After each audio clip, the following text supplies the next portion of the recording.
नमस्कार। कई लोगों के दिमाग में डर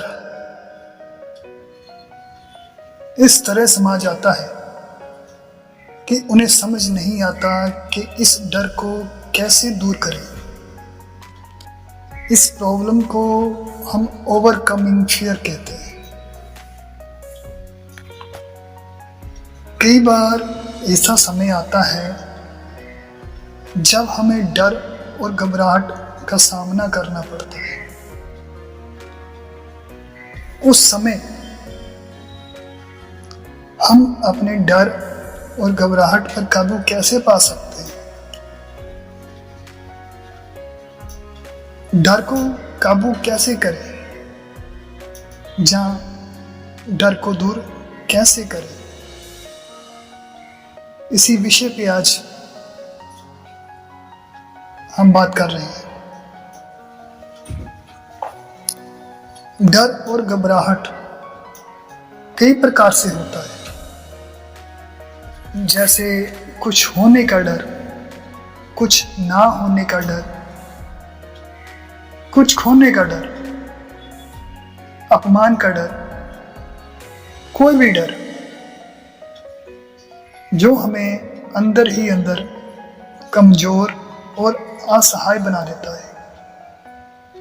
तो ऐसा क्या तरीका है जिससे कुछ ऐसा हो जाए कि डर हमें लगे ही ना, यानी हमारी लाइफ एकदम फियरलेस हो जाए। तो इस डर को हम कैसे दूर करें? How to overcome this fear? डर को दूर कैसे करें, यह जानने से पहले हम यह जानते हैं कि आखिर डर है क्या। डर क्या है? What is fear? सबसे पहले मैं आपसे साफ कहना चाहता हूं कि डर और जोखिम दोनों में फर्क होता है। सब जानते हैं अगर आग में हाथ डाल दिया जाए तो हाथ जल जाएगा। अगर हम उस आग में हाथ नहीं डाल रहे तो क्या हम ऐसा इसलिए नहीं कर रहे क्योंकि हम डरते हैं, या इसलिए नहीं करते क्योंकि हम जानते हैं कि आग में हाथ जल जाएगा। और अगर फिर भी हम आग में हाथ डालते हैं तो हम जोखिम ले रहे हैं। तो सवाल है कि आखिर डर क्या है? डर यानी फियर। अगर डर की परिभाषा देखें तो फियर 4 शब्द से बनता है। FEAR, fear, a less evidence appearing real, यानी कि कोई ऐसी कल्पना जो झूठ है पर हम उसे सच मान रहे हैं। यह हमारे मन की सोच है, यानी कि डर हमारे दिमाग में चलता है। दिमाग में डर पलता है और धीरे धीरे वो डर बड़ा भी होता जाता है। डर कैसे बनता है? How is fear create? डर की सही वजह है प्रॉब्लम, यानी कि लाइफ में जितनी ज्यादा परेशानियां आती हैं उतना ही डर बढ़ता जाता है। यदि आप एक नौकरी करते हैं और आपसे कह दिया जाए कि यदि आपने काम ठीक नहीं किया तो आपको नौकरी से निकाल दिया जाए, तो आपके मन के अंदर एक डर पैदा हो गया।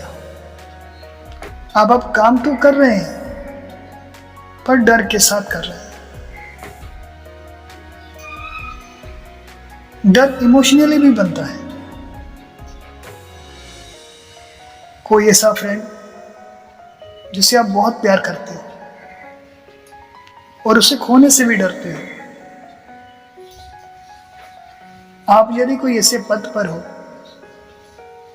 आपको लगता है कि आपसे कोई गलती ना हो जाए, तो आपको अपने अपमान का डर रहता है। कुछ डर तो स्वाभाविक है, अगर सही मायने में कहा जाए तो वो डर नहीं है, वो आपकी नॉलेज है। यानी आप जानते हैं कि एक कुआं है जो बहुत गहरा है और आपको उसमें झांकने से डर लगता है, तो यह डर सही है क्योंकि आप उसमें गिर सकते हैं। अगर इस तरह का डर आपके दिमाग में आता है तो यह डर नहीं है, क्योंकि ऐसा करना तो डेंजरस है। एक्चुअली डर तो वो है जो काल्पनिक है, जो हो भी सकता है और नहीं भी, पर उसके होने ना होने का डर वो आपके दिमाग में चलता रहता है। डर के क्या परिणाम है? What is the result of fear? सोचिए, सड़क पर कोई यह सोचकर अगर नहीं निकलता कि कहीं एक्सीडेंट ना हो जाए, तो यह डर एक ऐसी मानसिक दशा है जिसे इंग्लिश में मेंटल कंडीशन बोला जाता है, जो हमें आगे बढ़ने नहीं देती। डरा हुआ व्यक्ति कहीं सफल नहीं हो पाता। डरा हुआ व्यक्ति कोई निर्णय नहीं ले पाता। यह व्यक्ति का डर ही होता है जो उसे नया करने से रोकता है, क्योंकि असफलता का डर रहता है, अपमान का डर रहता है, लोग क्या कहेंगे, इसका डर हर व्यक्ति को आगे उठने नहीं देता। डरा हुआ व्यक्ति खुद को और अपने आप को डिस्करेज करता रहता है और गलत निर्णय लेता है। डर और घबराहट पर काबू कैसे पाए? Overcoming fear. डर दो वजह से होता है। पहली, जब प्रॉब्लम आती है, अगर आपने उस प्रॉब्लम का सॉल्यूशन नहीं ढूंढा तो वह डर बन जाती है। उस समय हमारे पास दो रास्ते होते हैं, या तो हम डर कर पीछे हट जाएं, या उस प्रॉब्लम को सॉल्व कर हम आगे बढ़ जाएं। तो दूसरी वजह होती है अटैचमेंट यानी कि लगाव।